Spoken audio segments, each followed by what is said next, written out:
যে আছি এটাই আশ্চর্য ব্যাপার। সকালে দাঁত মাজার জন্য টুথপেস্ট নিলাম, এর মধ্যে নাকি ক্যান্সারের উপাদান। নাস্তায় একটু পরোটা খেলাম, সেটাও আবার ভেজাল তেলে ভাজা। সুন্দর দেখে একটা কলা খেলাম, তাও আবার কার্বাইড দিয়ে পাকানো। চাঙা হওয়ার জন্য এক মগ কফি নিলাম, সেটাই নাকি কফির গুঁড়ো কম, তেঁতুল বীজের গুঁড়ো বেশি।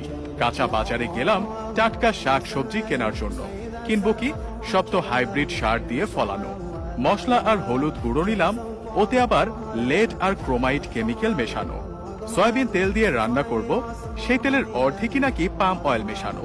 মাছ মুরগি খাবো, কিন্তু সেগুলোকে ভেজাল পোল্ট্রি ফিড খাইয়ে বড় করা হয়। গরমের দিনে একটু তরমুজ খেতে মন চাইলো, সেটা নাকি পটাশিয়াম পারম্যাঙ্গানেট দিয়ে লাল করা। বাচ্চাকে আমলিচু খাওয়াবেন, ওগুলোও তো আবার ফরমালিন দেয়া। একটু মিষ্টি খেতে মন চাইলো, জিলাপি নিলাম, সেটা নাকি পোড়া মোবিল দিয়ে মচমচে করা। ইফতারে গলা ভেজাতে শরবত খাবো, তাতে মেশানো হয়েছে ক্ষতিকর রং আর কেমিক্যাল। খেজুর কিনলাম, চড়া দাম নিয়ে ধরিয়ে দিল 3 নম্বরই খেজুর। ইফতারে মজা করে মুড়ি মাখানো খাবো, সেই মুড়ি ইউরিয়া দিয়ে ফোলানো। সরিষার তেল দিয়ে মাখিয়ে খাবো ভেবেছিলাম, সেই তেলেও তো ভেজাল। সুন্দর দেখে বড় বড় পেঁয়াজও কিনেছিলাম, খেয়ে মনে হলো বড়া খাচ্ছি। আলুর চপে আলুর নামগন্ধ নেই, বেগুনিতে বেগুন খুঁজে পেলাম না। সবজি চপ মুখে দিয়ে মনে হলো খড়কুটো চিবাচ্ছি।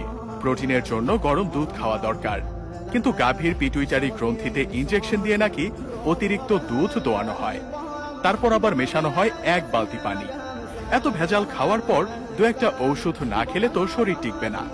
কিন্তু ঔষধ যে খাবো, বেশিরভাগ ঔষধ খেলেই হয় সাইড ইফেক্ট, বাকিগুলো আবার শরীরে